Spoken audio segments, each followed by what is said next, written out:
Muy buenas noches, amigos, y bienvenidos nuevamente a En Voz Alta. Tenemos muchas noticias importantes en la investigación Lavallato. Primero, una primicia que acaba de soltar IDL Reporteros. El señor Maiman ha confesado en Israel, en presencia de los fiscales y el procurador, que recibió depósitos por 35 millones de dólares de Odebrecht para Alejandro Toledo. Solo de Odebrecht. Había dado una cantidad menor antes y las cosas en cada interrogatorio van subiendo. Ahora no hablamos de 31, como dijo Barata, hablamos de 35 millones de dólares. Pero ha reconocido también que él se quedó con parte del dinero, lo cual es obvio. El testa cobra su parte, si no, ¿cómo sería el negocio? Y esa parte él había señalado que era para unas inversiones en Colombia, confesó la verdad. Ese dinero tiene que ser objeto de incautación por el Estado peruano.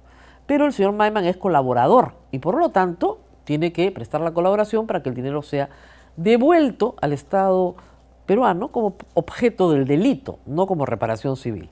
Pero también hay una investigación importante hecha por el Consorcio Internacional de Periodistas de Investigación que integra IDL y Convoca, que han revelado una filtración documentaria enorme del sistema Drosys relacionada todo con el año 2014 y todos los pagos que se han hecho en Latinoamérica, no solo en el Perú. Pero en el Perú se registran 45 pagos de la División de Operaciones Estructuradas en 10 proyectos. 4 de estos ya son los que están bajo el convenio de colaboración eficaz.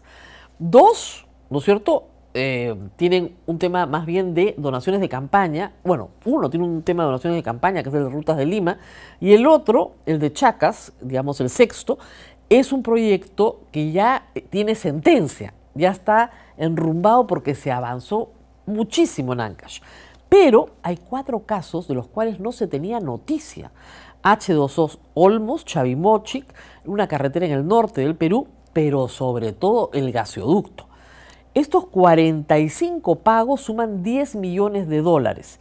Hay que ver lo que ya se conocía y lo que no se conoce, ¿no es cierto? Pero solo en el gasoducto, de lo cual no se conocía nada, hay 19 pagos y 3 millones de dólares en juego, en coimas. Los codename o seudónimos son siempre pintorescos. Princesa, French, Charlie, que corresponden a personas reales, físicas, que han recibido estos pagos. Princesa es importante en el gasoducto, 900.000 dólares se llevó Princesa en el 2014. Habrá que ver quién es Princesa. Esto dentro del esquema, ¿no es cierto?, de Odebrecht, siempre dentro del mismo esquema.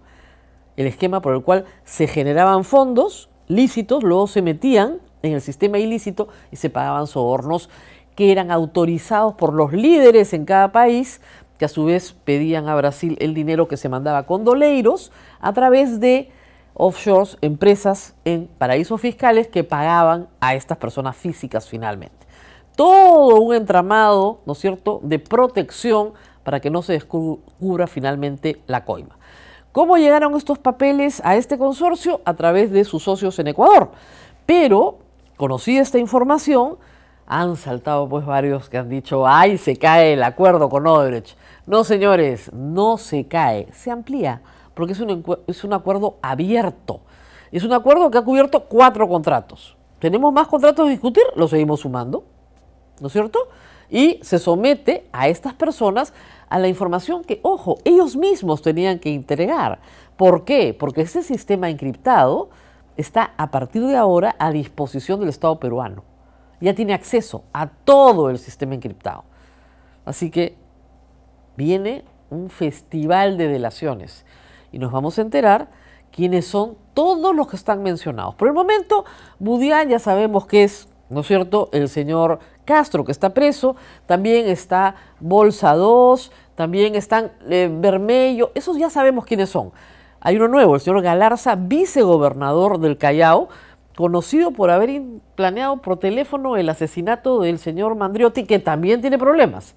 Él ha negado esos planes de asesinato y dice que se trata de una consultoría de más de 400.000 dólares legalmente pagada. A ver quién le cree la historia. Vamos a ver, resto recién empieza en esta etapa en que vamos a tener mucha, pero mucha más información. Mientras tanto, miren lo que pasó en la Junta Nacional de Justicia. El doctor Pedro Patrón renunció a su postulación para integrar la Junta Nacional de Justicia. ¿Qué pasó? El señor, como lo contamos ayer, pasó el examen primero, ¿no es cierto? Sobrevivió a la entrevista, le fue bien en la entrevista, decidieron nombrarlo y inmediatamente después se descubrió que tenía un proceso penal, según el prescrito, según otras autoridades, no prescrito, sino todavía en apelación, en recurso de nulidad, de un contencioso administrativo en la Corte Suprema. Ya no del penal, sino del contencioso administrativo. Pero en todo caso, el señor Pedro Patrón se ha ahorrado todos los problemas que implica estar en el cotarro público y hoy día presentó su carta de renuncia. Con lo cual, no hay nadie que pueda ser nombrado como miembro de la Junta Nacional de Justicia y se tienen que nombrar a 7 personas. Vamos a estar esta noche con Luis Purizaga, coordinador de Justicia Viva, para ver qué salidas tiene el comité de selección de la Junta para poder superar este problema. Ya se les ha ampliado el plazo, por ley, pero tienen que sacar adelante un concurso que sea razonable y que logre encontrar 7 abogados honorables que tiene que haber en el Perú. En fin, hablando de abogados honorables, desde España, César Inostroza dice que se ha atentado contra sus derechos. Esto fue declarado a RPP esta mañana. Adelante, por favor. La Comisión Permanente del Congreso, que es una especie de fiscal parlamentario, y eso lo saben los constitucionalistas, más que yo, fiscal parlamentario, tiene que acusar al alto funcionario para que vaya al Pleno y autorizar su procesamiento. En el caso del que habla, la Comisión Permanente no acusó por delito de organización criminal. Y si no acusó, es como que el fiscal no acusa. ¿Y el juez qué tiene que hacer? Como funciona el Pleno como jueces. El Pleno no puede hacer nada. No tengo acusación. ¿Y qué pasó? Déjame terminar. Sí. Al día siguiente del archivo de la Comisión Permanente salió el presidente de la República a exigir, a amenazar al Congreso, acompañado con los medios de comunicación, que creo que no fue RPP, a exigirle al Pleno del Congreso que acusen y lo procesen a este señor y lo metan a la cárcel. Entonces, ¿qué hizo Fuerza Popular? El día 4 de octubre, en el Pleno, antes de iniciarse el Pleno, el presidente de la Subcomisión de Acusaciones Constitucionales, César Segura, pide una cuestión previa. Usted sabe qué es cuestión previa. ¿Para qué? Para incorporar el delito de organización, a pesar que ya se había archivado por la Comisión Permanente.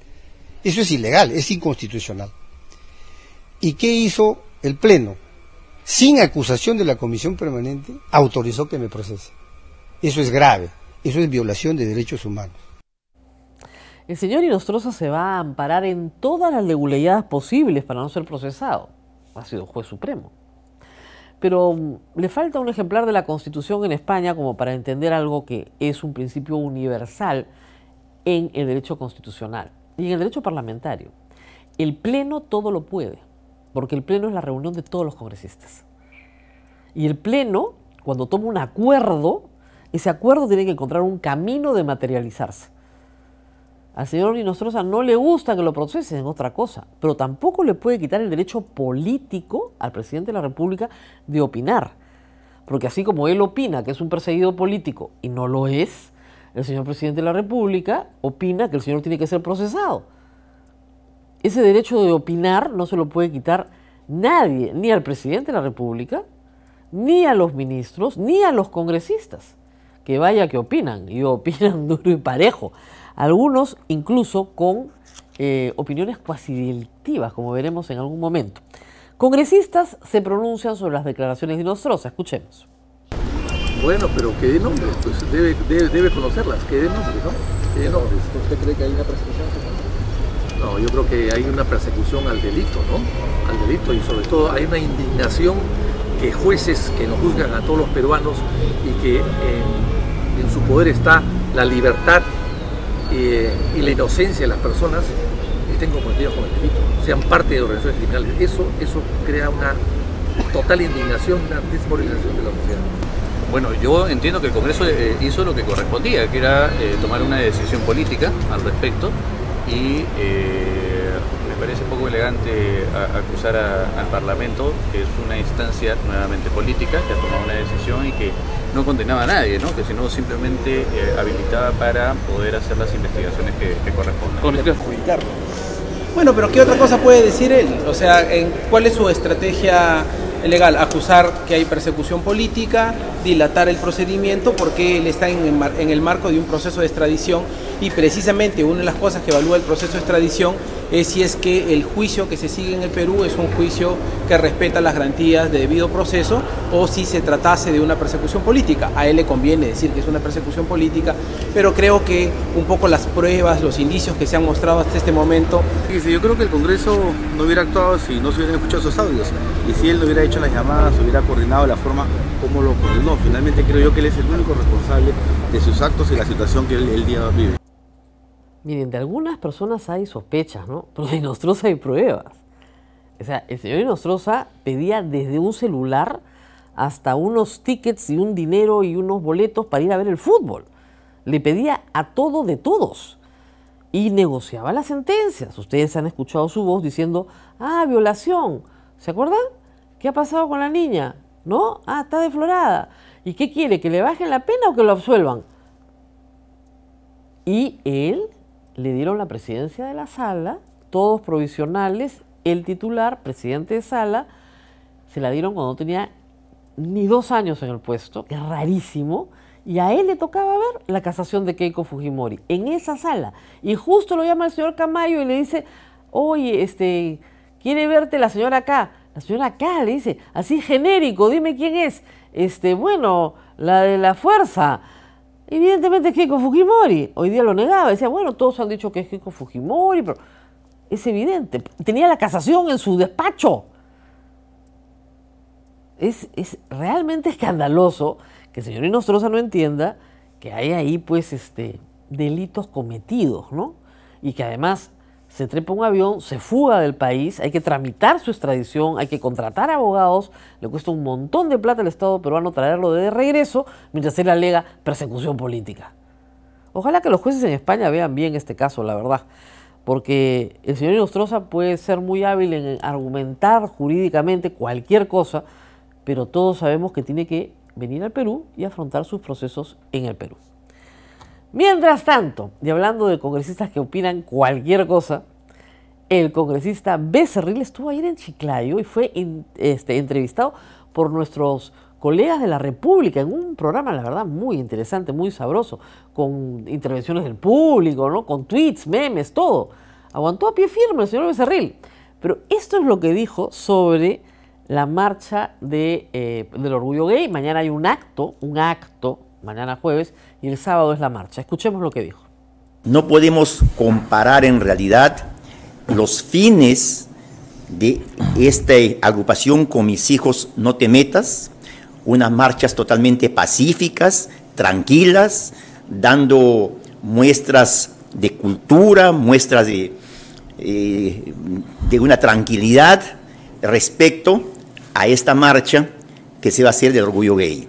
Yo no creo en realidad que debería llegarse a esta Plazuela Bolívar, que es la puerta de entrada al Congreso de la República, a una marcha de este tipo. Yo he podido ver otras marchas y lamentablemente el escándalo es lo que prima en esa marcha, y no creo que el Congreso de la República debería abrir sus puertas para esta marcha. Pero no hay violencia. No hay violencia, si quieres, física, pero si tú ves... vas por ahí con tus hijos menores, sí hay una violencia para mí psicológica. Bueno, si el señor Becerril siente que hay violencia psicológica contra él, tiene que ir al psicólogo, de verdad, porque se ve afectada su virilidad, tiene algún problema con su cuerpo. Las marchas del orgullo gay en el mundo entero, no solo en el Perú, son coloridas, eso sí. ¿Por qué? Porque uno de los símbolos que adoptan es una bandera multicolor.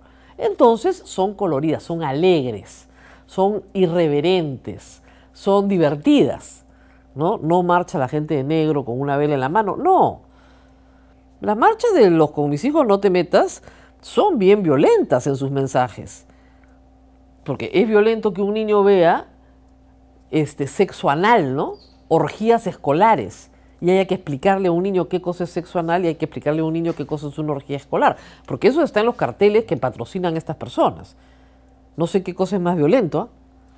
Pero en fin, digamos que al señor no le gusta. No le gusta, pues está en todo su derecho que no le gusten los colores, le gusta solo el blanco y negro, no le gustan los colores del arco iris. Muy bien. Pero eso no le da derecho a decir que no pueden entrar a la Plaza Bolívar, que son un circo, y peor aún, no puede escribir lo que ha escrito hoy día en Twitter, que ha dicho que 2 hombres besándose son inaceptables, ¿no es cierto? Que una mujer y un hombre sí, pero 2 hombres no. Y luego difundir esto, por ejemplo, que es una noticia falsa, diciendo que va a haber un matrimonio masivo gay. Esto es terrorismo informativo. Esto es absolutamente falso porque el matrimonio entre personas del mismo sexo lamentablemente todavía no se aprueba en el Perú. Ya se aprobará algún día, señor Becerril. Tranquilo. Por supuesto que se va a aprobar. Se aprobó en toda América Latina. Acá llegará también. No es más que una disposición de carácter civil. Civil. No religiosa. Civil. Para establecer derechos y obligaciones de personas que conviven bajo un mismo techo. Va a llegar exactamente igual que ha llegado en toda América Latina, porque estas personas tienen patrimonio, ese patrimonio necesita protección. ¿A usted no le gusta? Perfecto, pero no difunda noticias falsas y no difunda noticias discriminadoras. Sus opiniones las puede tener, lo que no puede es discriminar a través de la opinión. Son 4 años de pena, eso es delito. A este Congreso le faltan 2 para terminar. Después se puede procesar al señor Becerril sin ningún problema. Hoy ha hecho de nuevo en su Twitter una confesión sincera. Ha discriminado abiertamente y dice, si eso es discriminar, yo discrimino. Ya, confesión de parte del relevo de prueba. ¿Qué podemos hacer? Ha discriminado a personas que tienen relaciones afectivas y son del mismo sexo. Lo ha dicho públicamente. En fin, es su problema. Muy bien. Nos vamos ahora con el presidente Vizcarra. El presidente Vizcarra ha inaugurado hoy el viaducto Costa Verde, una obra que se ha tenido que hacer en meses a toda velocidad para los panamericanos que están a la vuelta de la esquina. Estuvo también el alcalde de Lima, como nos anunció el día de ayer en la noche que estuvo con nosotros. Veamos. Hay un compromiso de todas las federaciones de que este Panamericano vamos a batir récords en consecución de medallas, pero también es una oportunidad de tener mejor infraestructura. Se han desarrollado infraestructuras espectaculares para los eventos deportivos, pero también infraestructura para mejorar de manera gradual y progresiva la comunicación a través de un mejor tránsito, como es el viaducto Armendáriz donde nos encontramos. Este viaducto va a aliviar el uso de la Costa Verde. Actualmente, al no existir el viaducto, los carros que venían de norte a sur y querían acceder a Miraflores tenían que dar una vuelta en U, generando una tremenda congestión en la Costa Verde. Con esto se va a evitar, con esta obra. Por eso están perfectamente invertidos los cerca de 58 millones de soles que ha costado esta obra. Lo único que hay que decir es que hay que tomarlo despacito, ¿ya? No más de 20 kilómetros por hora, porque eso es para que pasar despacio. Aligera el tránsito, sí, pero no lo acelera en velocidad. Muy bien. Y una noticia final, antes de hablar de encuestas, vamos a estar con Hernán Chaparro y antes de hablar de la Junta Nacional de Justicia. El Ministerio de Justicia ha propagado un comunicado hoy día bastante confuso. ¿Qué sucede? El caso Nolasco, por favor si me ayudan con el comunicado, el caso Nolasco, ahí está, se ve lejos, ha generado una reacción inmediata del Ministerio de Justicia. ¿Qué ha sucedido? A este señor, conocido como Rubén Moreno Olivo, ¿no es cierto?, autor material del asesinato del señor Nolasco, quien fuera consejero regional en Ancash, y al que se le imputa al señor Álvarez ser el autor intelectual de este asesinato, se le puso en libertad, pero dice el comunicado, por disposición judicial en arresto domiciliario, condenado a 25 años. Esto es muy raro. Primero porque si uno está condenado no hay arresto domiciliario posible. O estás condenado, ¿no es cierto?, en libertad o en semilibertad, pero no te vas a arresto domiciliario. Y menos un condenado por asesinato hace 25 años que acaba de ser condenado. Entonces, si lo pusieron en libertad, ¿fue por disposición judicial? Ahora, Si lo pusieron en libertad por disposición judicial, ¿por qué se sanciona al INPE? ¿Porque fueron estafados? ¿Porque fueron sorprendidos? ¿Porque hubo un contubernio con las autoridades judiciales? Acá hay que explicar varias cosas porque les digo, de verdad, que el comunicado no se entiende, ¿ok? Dicen, fue liberado por disposición judicial de arresto domiciliario a pesar de tener una sentencia de 25 años de cárcel por su participación en el homicidio contra Ezequiel Nolasco. El ministro ha dispuesto el cese inmediato de todo el Consejo Nacional Penitenciario. Claro, está muy bien que lo cesen, pero la pregunta es, ¿qué relación tiene el Consejo Nacional Penitenciario con la disposición judicial? Si el juez lo ordenó. ¿Quién es el culpable? ¿El juez? ¿El INPE? Todos mal, por supuesto, todos mal, pero la verdad que el comunicado es muy confuso. Esperemos que pueda ser aclarada en las próximas horas. Vamos a la pausa, regresamos con Hernán Chaparro de IEP para hablar de las últimas publicaciones de encuestas y de una encuesta que viene este fin de semana que va a estar muy interesante. Volvemos.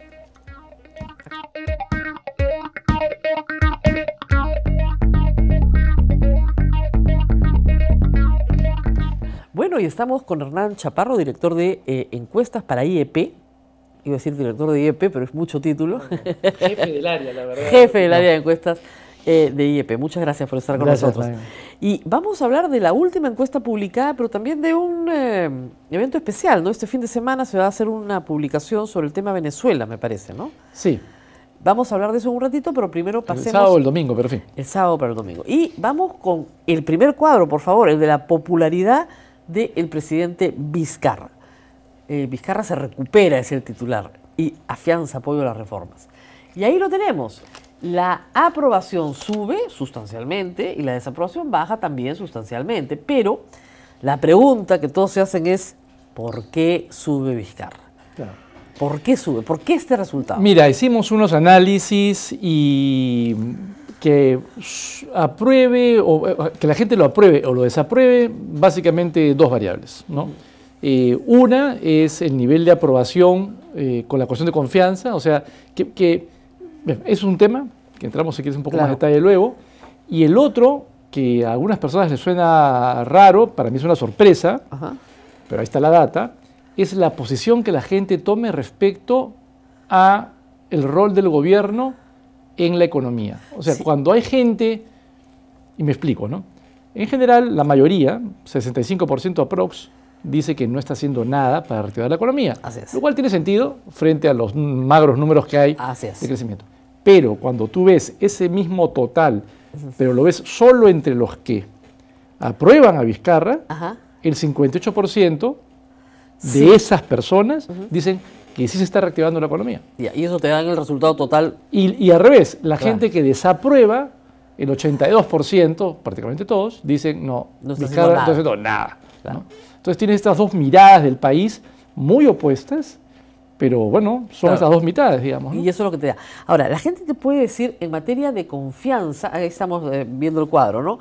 ¿Usted diría en estos momentos el gobierno está tomando medidas para activar la economía? Sí está tomando medidas, 35%, no está tomando medidas, 58%. Entonces la mayoría dice que no está haciendo nada. Así es. Pero en esa minoría de los 35, ¿no es cierto?, están, digamos, la base de Vizcarra. Sí, de algún modo sí. Eso es lo importante, ¿no? Cuando uno hace análisis tienes que ver los totales, pero también tienes que comenzar a segmentar y cortar. Y aparecen estas sorpresas. O sea, dentro de la gente, casi todo ese 35 son todos los que, dentro del apoyo a Vizcarra, además creen que la economía va bien. Sí. Ahora, lo que te pueden decir algunas personas, ya, eso puede ser una percepción, pero ¿qué pasa en la confianza? Si el público no conoce esas instituciones, no conoce las reformas. ¿Cuánta gente conoce las reformas? Alrededor de un 30% aproximadamente. Y ese 30% que sí conoce las reformas y que mayoritariamente en todos los resultados las apoya, pues están encima del 70%. Apoya, pues, digamos, promedio 70%. O sea, un los poco que más. la conocen los apoyan el 70%. Masivamente, eso muy es bien. clarísimo. Los que lo conocen. Pero ¿eso también te jala la aprobación del presidente? No hemos visto esa relación directamente. No, lo que hay más es, yo creo que se explica más porque cuestión de confianza, la gente lo entiende como le está poniendo pare a un Congreso con mala imagen, mal visto, es el presidente que se enfrenta a este Congreso con, tendrá la legalidad del caso, pero muy poca legitimidad. Y eso es lo que la gente creo que respalda. Ahora, en el tema del Congreso, tenía acá apuntado, ¿qué es lo que pasa con el Congreso? ¿Es fuerza popular o es todo el Congreso como institución? ¿O la gente ya no hace esa diferencia? ¿Es todo el Congreso? En los próximos días aparecerá en la República Ya. el detalle bancada por bancada. También viene. Pero en general es Claro, todo eso- el Congreso. Y es peor. Cuando entras al detalle, la cosa es más Claro, puede ser complicado peor, todavía. pero digamos, pero puede ser que haya un núcleo salvable dentro del Congreso. No, la gente generaliza. Alguno por ahí un poquito mejor, ¿no? Pero en general la gente ha hecho una especie de asociación, ¿no? Una asociación clara. Entonces vamos a ver este cuadro que es buenazo, ¿no? ¿Qué hubiera preferido? Así es. ¿Que se aprobara la cuestión de confianza o que el Congreso la denegara y el presidente disolviera el Congreso? 58% es bien alto. ¿Ah? Sí, sí. Bueno, Bueno, hay gente- esto es lo que muestra que hay una animadversión frente al congresista que se asocia con el político, entonces la Ahora, gente tiene ahí una cosa esa respuesta de sí mucho la, rechazo. sí la responde el universo total. Sí, sí, claro. O sea, no es que te digan, no tengo idea, no, eso es solamente 8%. Esto es el universo total. Mira, es muy parecido Ajá. cuando el año pasado, frente a la tensión que había Congreso Ejecutivo con el tema de las propuestas de reforma de referéndum, Ajá. preguntamos, ¿no? Oye, ¿qué debería para ti hacer el presidente? Disolver el Congreso y otras 3, 4 medidas. Una cifra parecida, 55% en aquel momento decía Hace un año. que disuelve el Congreso.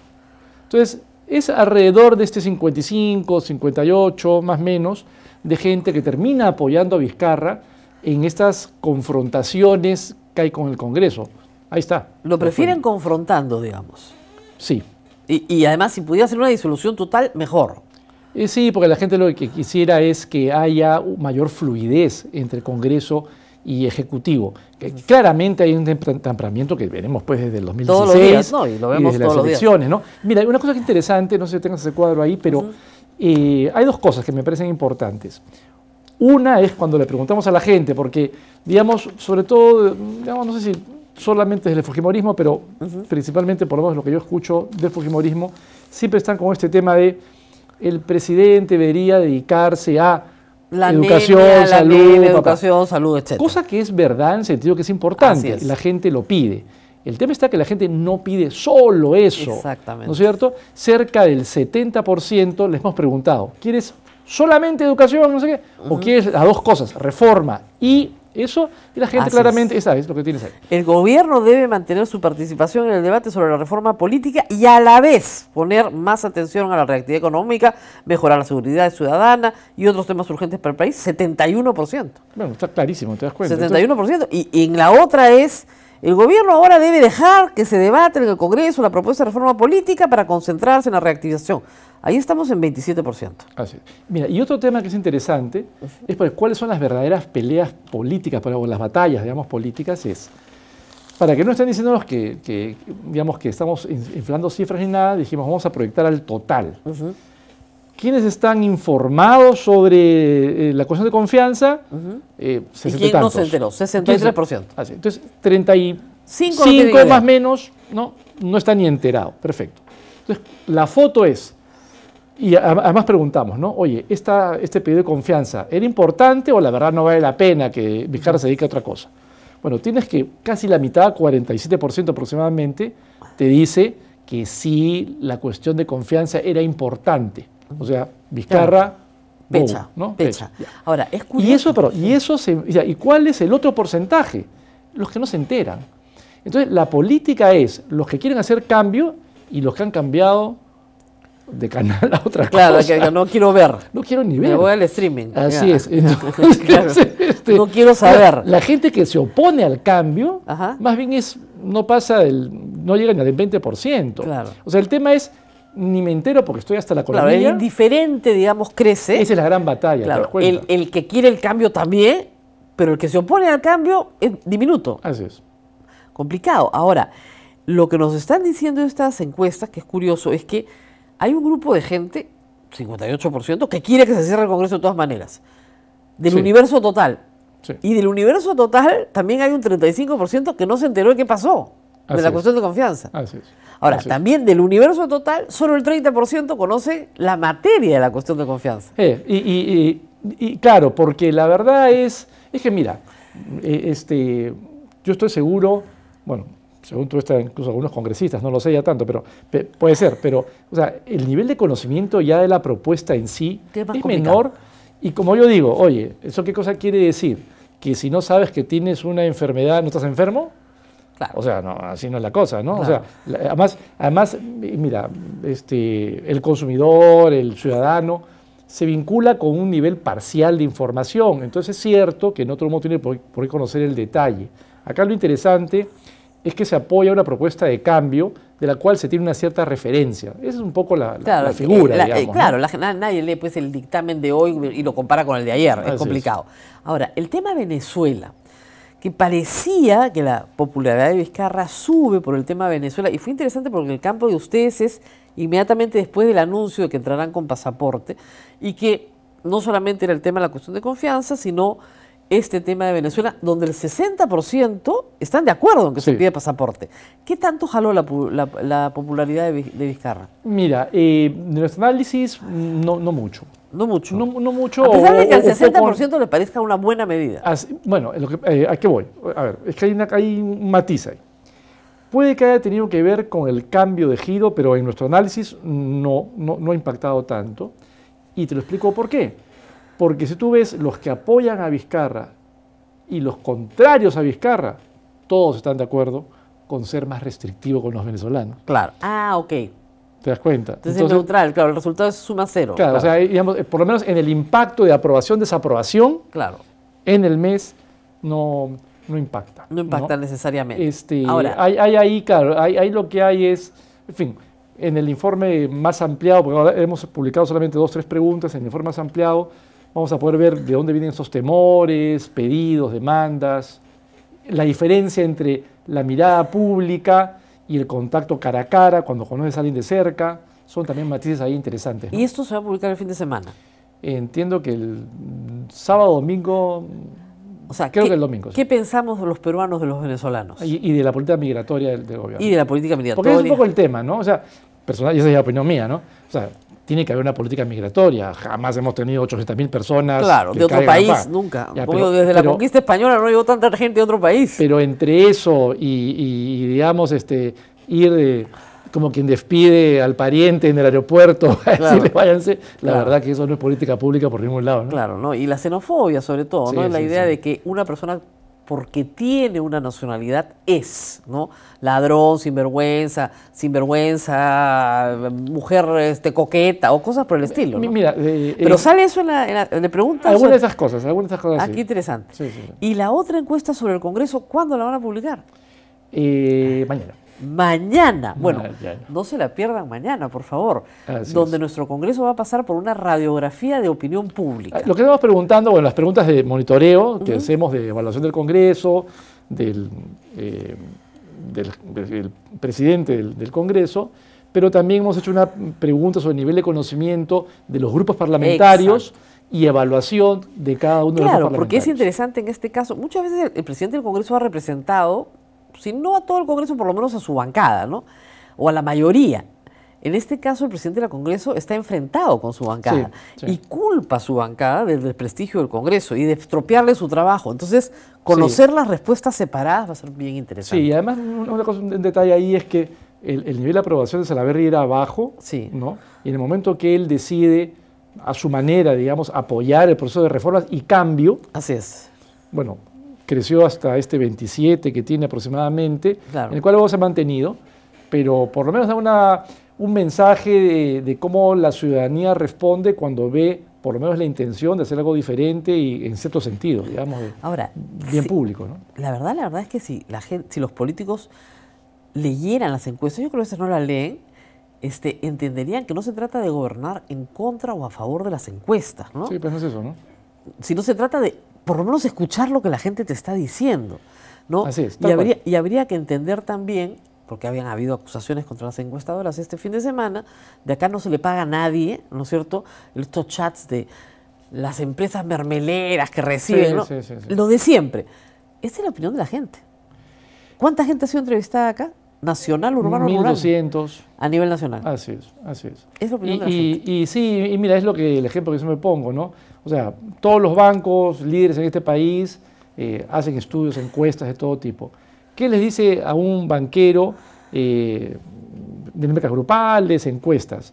Quisieran pues que no les cobren nada por los créditos, Claro. ¿no es cierto? Y que les paguen porcentajes así de Altísimos. interés altísimo. Así es. Claro, Y que no haya cola en el banco. la gente que está ahí escucha Y toma medidas. y toma decisiones frente a eso, pero Claro. nadie está diciendo a la gente, tú, ¿no? O sea, Claro, tú estás tomando la decisión, estás trabajando con las encuestas, ¿no? Sí, pues, no. Ni contra ni a favor, es un elemento de toma de decisiones, es un y análisis. instrumento. Sí, una cosa que es importante, porque hubo algunas confusiones de algunas personas, ya no vale la pena reiterar el tema Ajá. a ese nivel, pero en el IEP lo que hemos hecho es, vamos a publicar esta semana, se publica la fecha de todas las Así publicaciones. O sea, es. el día que se difunda Recoge, lo claro. que es el nivel de aprobación, desaprobación del presidente, que es la fecha fija, porque después vienen otras publicaciones, Ajá. la vamos a... la tenemos, la Prepublicar. verdad. O sea, la tenemos desde Sí, enero, claro, si ya tienes está el todo campo, programado, claro. pero vamos a hacerlo público para que la gente esté clara y sepa bien clarita. de que no hay movimientos de fechas. Porque con las encuestas pasa una cosa finalmente muy interesante. No es un tema de creencia, es un tema de ciencia. La gente hay gente que dice, yo no creo en las Ah, no, encuestas. sí, hay Ese es un tema de fe. Sí, sí, sí. Esto es estadística, se usa la matemática y es una ciencia. ¿No? Si usted no cree en la ciencia, bueno, pues ya qué vamos a hacer. Así es. Puede haber errores en la aplicación de la... Claro. pero es ciencia, no es creencia. Muy bien, muchísimas gracias. Te agradezco. Nos tenemos que ir, pero nadie se mueva porque regresamos para hablar de el frustrado proceso de selección en la Junta Nacional de Justicia.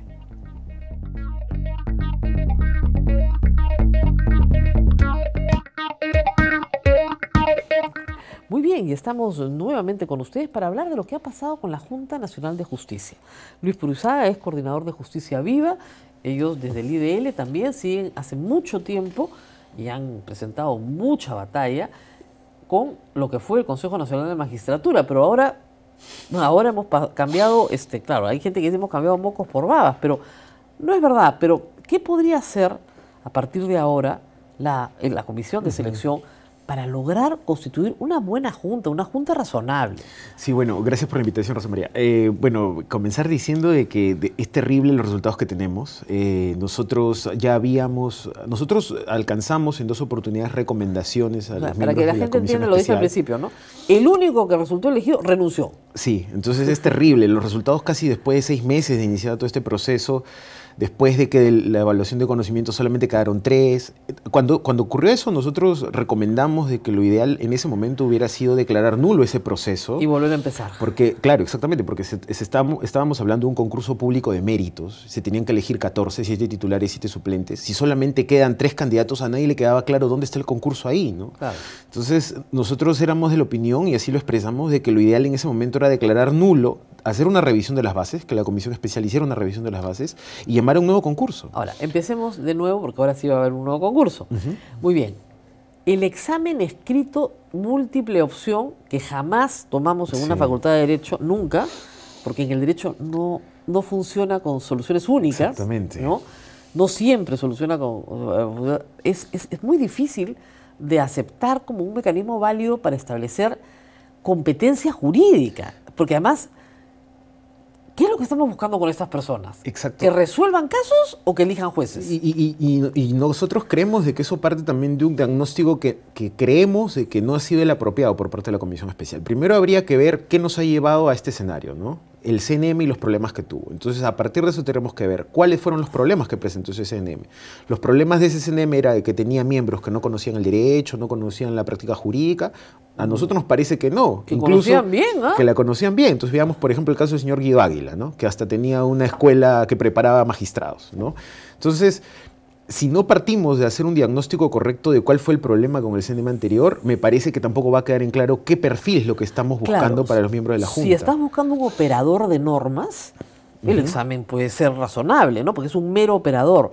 Pero si estás buscando una persona que no tenga clientela de ningún tipo, que tenga idoneidad moral, Claro. ¿ya? Y que conozca de materia jurídica, pero sin ser necesariamente un especialista en materias jurídicas, entonces ese examen no te sirve para nada.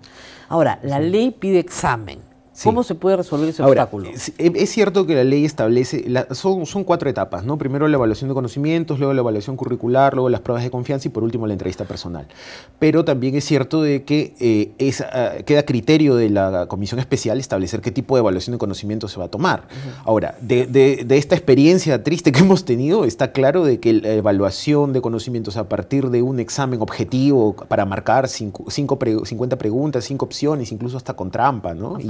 Todas las anteriores, ninguna de las anteriores. Exactamente, claro. ¿No? Es un examen, un tipo de evaluación que más bien refuerza el aspecto memorístico y no refuerza más bien lo otro que sí se necesitaría de estos señores, que si bien es cierto no van a administrar justicia, van a tener que elegir a los jueces y fiscales, ¿no? Entonces... No, los que pasaron el examen son profesores de Derecho.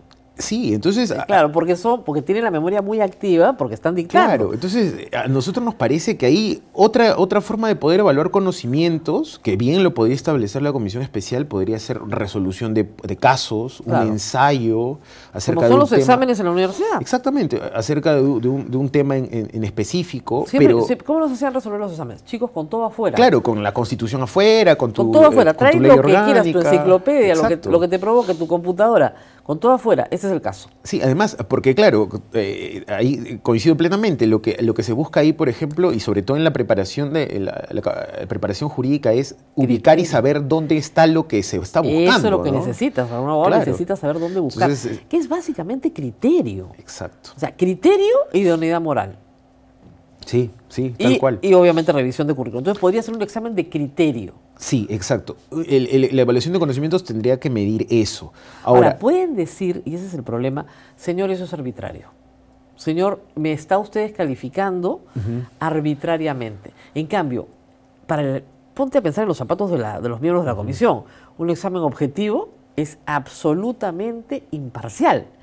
Tú marcas una bolita, claro. no hay mano humana.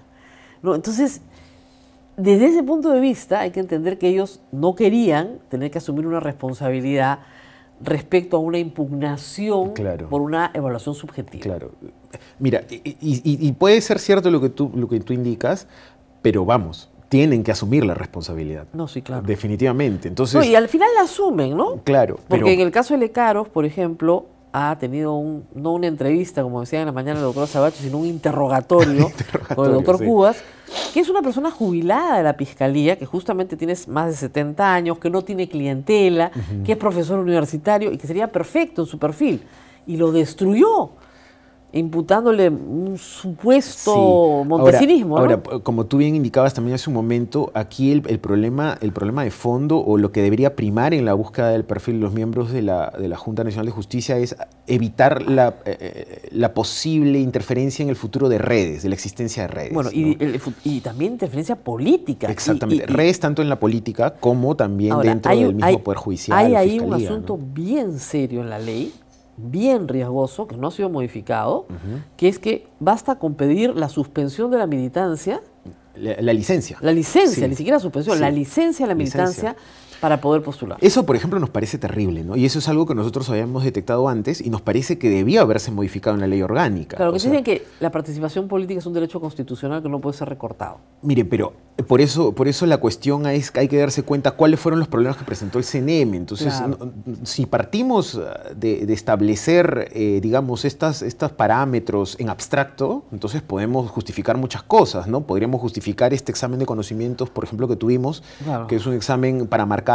Y yo estoy seguro que, por ejemplo, el señor Guido Águila pasaba ese examen y hubiera quedado en un puesto muy alto. También. Posiblemente. Entonces, y sobre todo darse cuenta de que tal como fueron concebidas estas bases, que de este proceso que ya ha terminado con la renuncia del señor patrón, esta etapa era cancelatoria. Entonces, aquellos que pasaban la evaluación de conocimientos, digamos, los que no pasaban ya no podían seguir adelante.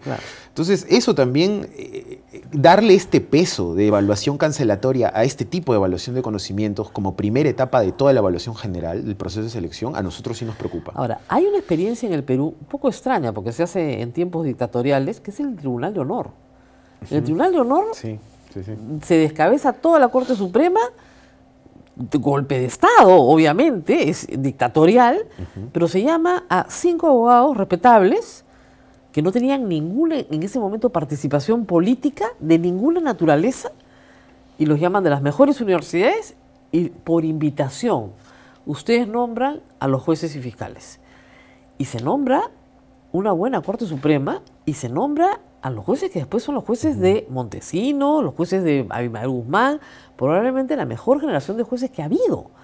Esa experiencia yo supongo que es irrepetible, porque nace del abuso de un golpe de Estado. Claro, claro. Pero ¿qué piensan ustedes de esa experiencia? A ver, mire, lo que nosotros tenemos en claro ahora es de que ¿por qué existe el CNM? ¿No? A partir de la Constitución del 93, antes la elección era netamente política, el presidente era el que elegía y al final ratificaba el Parlamento en ese momento, que era bicameral. El Consejo solo hacía propuesta, nada más. Exactamente. Elegía el presidente de la República, era un escándalo. Ahora, si nosotros quisiéramos partir con un análisis histórico, el CNM, personalmente considero que el CNM falló por una cuestión de personas, pero no por una cuestión digamos, en teoría la conformación era muy buena, ¿no? Claro, miembros de sociedad civil, colegios profesionales, colegios de abogados.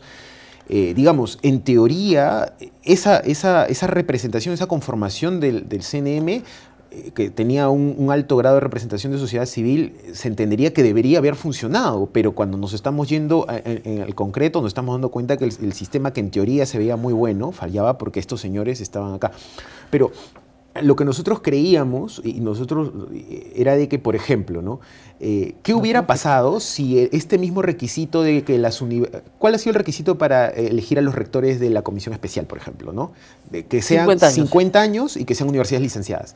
¿Qué hubiera pasado, por ejemplo, si hubiéramos puesto ese mismo requisito en la conformación del CNM? Tal vez hubiera sido mejor. Claro, por ejemplo, no hubiera entrado el doctor Rock, por ejemplo. No hubiera entrado. Bueno, nos tenemos que ir, lamentablemente, pero vamos a seguir conversando. Lo que todos esperamos es tener muy pronto, un concurso razonable, donde personas honorables quieran aceptar ser miembros de la Junta Nacional de Justicia. La comisión especial tiene que reevaluar esas bases definitivamente. Definitivamente, porque yo estoy segura que 7 justos en Sodoma hay. No nos pueden decir a todos los abogados que somos corruptos. Muy bien, nos tenemos que despedir, pero nos vemos mañana nuevamente en Voz Alta.